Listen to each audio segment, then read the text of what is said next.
Hello बच्चों, कैसे हो। मेरा वीडियो थोड़ा लेट हो गया क्योंकि मैं कुछ काम में बिजी हो गया था, लेकिन अब जो है वीडियो रेगुलर आते रहेगा। चलो, आज मैं एक नया एक्सपेरिमेंट लेके आया हूँ इलेक्ट्रोलाइसिस पे।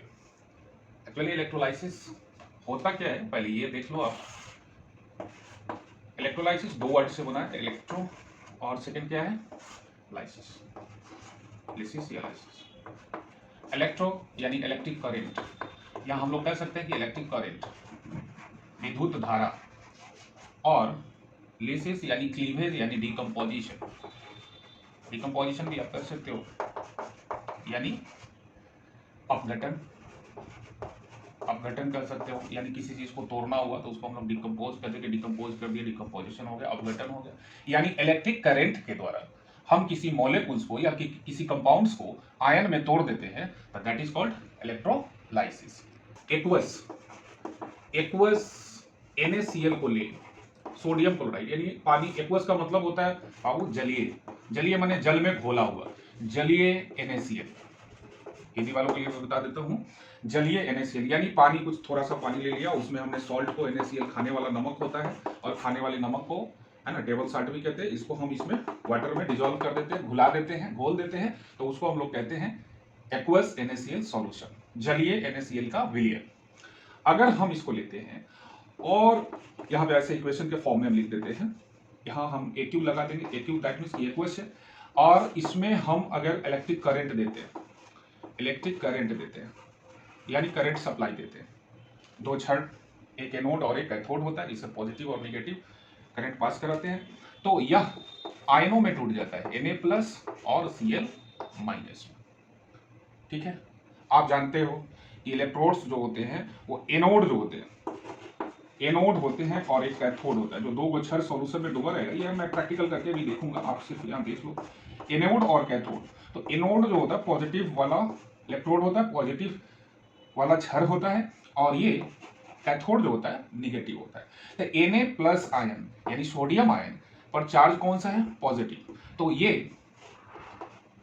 कहाँ डिपॉजिट होता है, तो ये कैथोड निगेटिव है, कैथोड पे, ठीक है, और एनोड पे कौन आता है, Cl। तो बहुत सारे बच्चों को ऐसा लगता है कि एक्वस NaCl का जब हम इलेक्ट्रिक करंट से इलेक्ट्रोलाइसिस कराएंगे तो हमारे कैथोड पर सोडियम डिपॉजिट होगा और एनोड पे क्लोरीन डिपॉजिट होगा, लेकिन ऐसा नहीं होता है।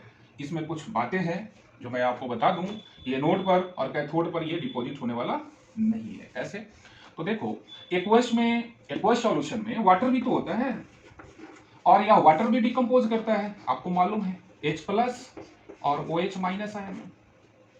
ठीक है, तो ये आप देख रहे हो पॉजिटिव आयन में है, तो ये भी तो कैथोड पे जाएगा, बिल्कुल। OH एनोड पे, क्लियर है। तो यहाँ दो दो कंपाउंड्स के आयंस आ गए, एक सोडियम क्लोराइड वाले Na+ Cl-, दूसरा वाटर वाले H+ और OH- आयंस। तो हम लोग जब एक्वस सॉल्यूशन का इलेक्ट्रोलाइसिस करेंगे तो हमारा कैथोड पे सोडियम डिपॉजिट नहीं होने जा रहा है, हमारे कैथोड पे डिपॉजिट होने जा रहा है हाइड्रोजन।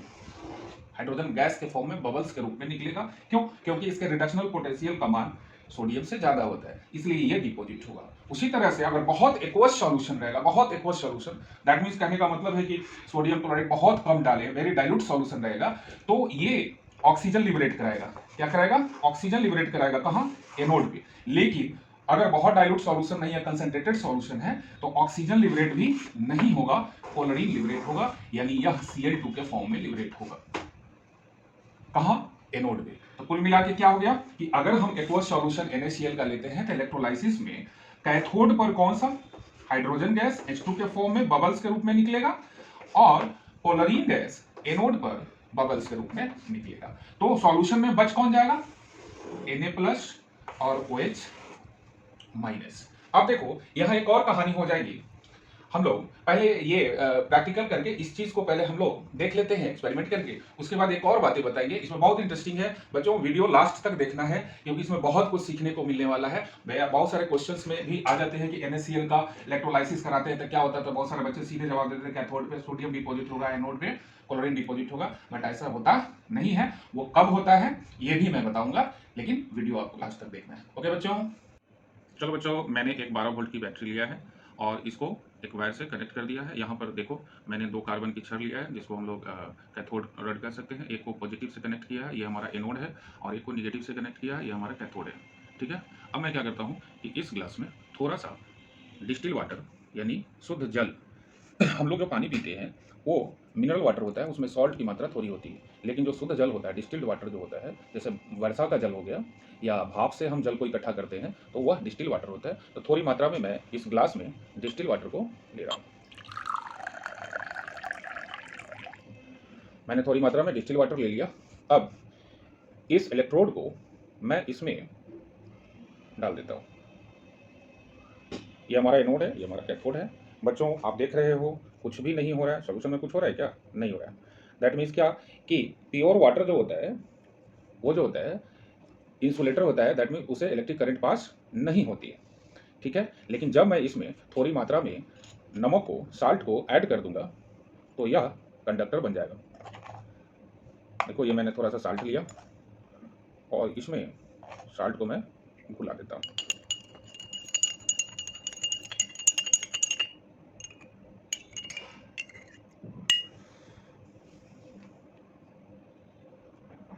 देखो बच्चों, अब मैं ये हमारा एक्वस NaCl का सॉल्यूशन हो गया। जल में मैंने सोडियम क्लोराइड का सॉल्यूशन ले लिया। अब मैं इसको इसमें फिट कर देता हूँ और थोड़ा सा एक्स्ट्रा लाइट मैं इसमें दे देता हूँ ताकि आपको बहुत अच्छा से दिखाई दे।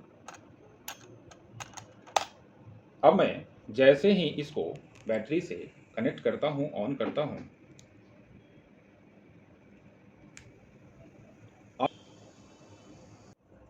चलो बच्चों, अब मैं इसको बैटरी से कनेक्ट करता हूँ और आप देखो, बैटरी से जैसे मैंने इसमें करंट देना शुरू किया, ये हमारा कैथोड है और ये हमारा एनोड है। कैथोड पे ये निगेटिव इलेक्ट्रोड है, इस पे H2 गैस बबल्स के रूप में बन रहे हैं और एनोड पे Cl2 गैस बबल्स के रूप में बन रहे हैं।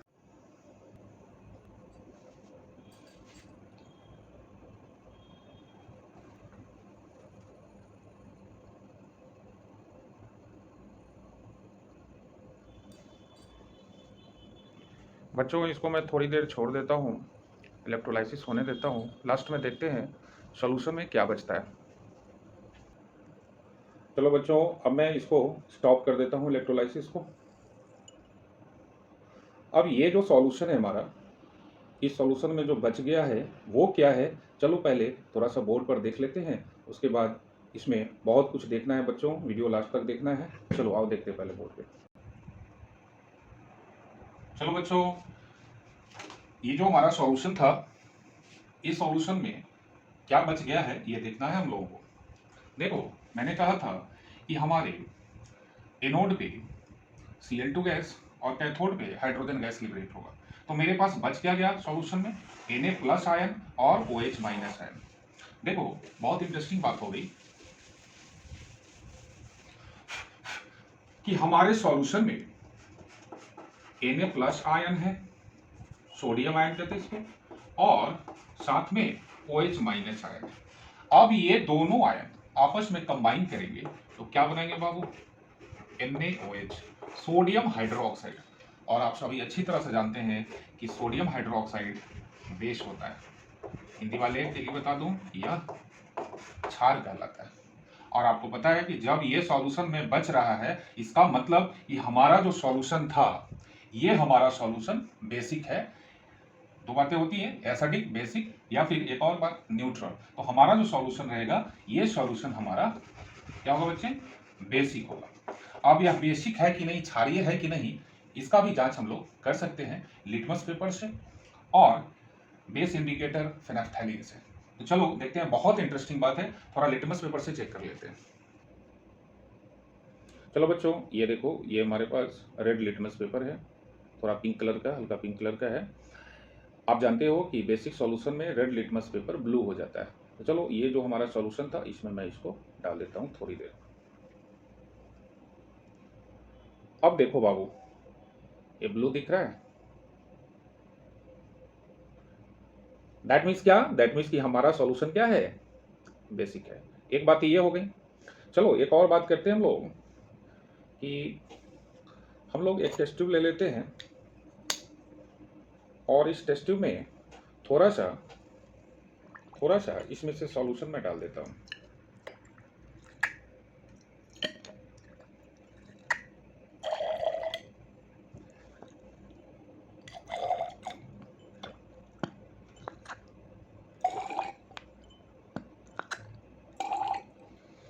चलो ये सॉल्यूशन मैंने ले लिया। देखो बच्चों, मेरे पास ये इंडिकेटर है फेनैप्थेलीन, और इस इंडिकेटर को जैसे ही सॉल्यूशन में डालता हूँ, देखो कौन सा कलर आता है। ये देखो बच्चों, ये कलर कौन सा आ रहा है? पिंक कलर आ रहा है भाई। ये बता रहा है कि हमारा जो सॉल्यूशन है, थोड़ा इसको मिला लेता हूँ मैं, एक सेकेंड। हाँ देखो, ये बता रहा है कि हमारा जो सॉल्यूशन था वो बेसिक था, क्योंकि आपको पता है फेनैप्थेलीन बेसिक सॉल्यूशन में पिंक कलर देता है। चलो बच्चों, तो एक बातें हो गई, तो इस बात से आप लोगों को दो बातें सीखने को मिल गई। एक ये मिल गया कि हमारा, इसको मैं हटा देता हूँ, जो हमारा एक्वस जलीय NaCl का सॉल्यूशन है, और अगर हम इसका इलेक्ट्रोलाइसिस कराएंगे तो एनोड पर क्या लिबरेट होगा और कैथोड पर क्या लिबरेट होगा, पता चल गया। कैथोड निगेटिव वाला होता है तो इस पर हाइड्रोजन गैस लिबरेट होता है, और एनोड पॉजिटिव वाला होता है इस पर हमारा Cl2 गैस लिबरेट होता है। क्लियर है। और जो एक और क्वेश्चन बन के आता है एग्जाम में कभी कभी, कि आप 11th-12th में है तो बहुत अच्छा बात है ये सीखने के लिए, कि एक्वस सॉल्यूशन का, एक्वस NaCl सॉल्यूशन का जब आप इलेक्ट्रोलाइसिस कराते हैं तो जो बचा हुआ सॉल्यूशन है वो हमारा सॉल्यूशन क्या हो जाता है। तो अभी अभी आप देखें कि उसमें क्या बन जाता है बाबू, NaOH, और NaOH के कारण वह सॉल्यूशन क्या कहलाता है, बेसिक सॉल्यूशन होता है, यानी क्षारीय विलयन बच जाता है। और इसको मैंने लिटमस पेपर से भी देख लिया चेक करके, और इंडिकेटर डाल के भी देख लिया जिसमें पिंक कलर आया था। ठीक है बच्चों, लेकिन कुछ बच्चों का ये जो कॉन्सेप्ट होता है कि अगर हम, ठीक है बच्चों, लाइट थोड़ा कट गई है लेकिन वीडियो मैं कंटिन्यू रख रहा हूँ। देखो, अगर हम यहाँ NaCl अगर ले और यह इसे हम बहुत हीट कर दे, मेल्ट कर दे, यानी गला दे, लिक्विड फॉर्म में ला दे, तो इसको हम लोग मोल्टेन कहेंगे। तो एक होता है ना कि इसको हिंदी में गलित कहेंगे। तो जैसे होता क्या है कि अगर पानी में आप घोलते हो NaCl को तो उसको कहते हैं जलीय NaCl, एक्वस NaCl। लेकिन उसी सोडियम क्लोराइड को, नमक को अगर बहुत हीट करें तो यह मेल्ट कर जाएगा, गल जाएगा। जैसे बहुत सारी चीजों को गर्म करते तो मेल्ट करता है, ये भी मेल्ट करेगा। बॉइलिंग थोड़ा मेल्टिंग पॉइंट काफी हाई होता है तो गर्म करना पड़ेगा, तो उसको हम लोग मोल्टेन NaCl कहेंगे। एक्वस और मोल्टेन में फर्क समझ में आया। अब क्या करते हैं कि इसमें हम करंट देते हैं, इलेक्ट्रोलाइसिस इसका कराते हैं, विद्युत अपघटन इसका कराते हैं, तो यह अगेन फिर से यह Na+ और Cl- आयन में टूटेगा। अब यहाँ दूसरा तो कोई है नहीं, जैसे उसमें था कि वाटर था तो H+ OH आयन में टूट रहा था, यहाँ तो दूसरा कोई है नहीं, यही टूटा।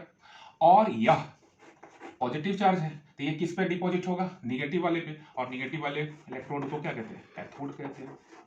ठीक है, और ये क्या है, निगेटिव आयन में है, तो ये किस पे जाकर डिपॉजिट होगा, पॉजिटिव पे, और पॉजिटिव वाला कौन होता है, तो एनोड होता है। क्लियर है बच्चों।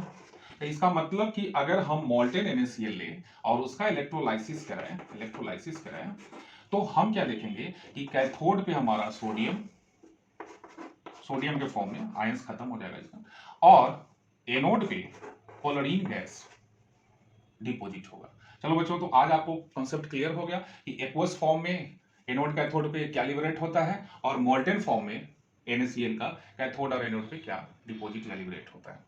बच्चों, वीडियो कैसा लगा जरूर बताना, कमेंट करना, और इसी तरह से बहुत ही जानकारी वाला वीडियो लेके आते रहेंगे, और आप लोगों का जहां भी डाउट है, कोई भी बातें हैं, उसको क्लियर करते रहेंगे। इस बार वीडियो में लेट हो गई थी, अगली बार से वीडियो कंटिन्यू रहेगा। लाइक करना और अपने दोस्तों को शेयर करना, सब्सक्राइब करना। ओके बच्चों, थैंक यू।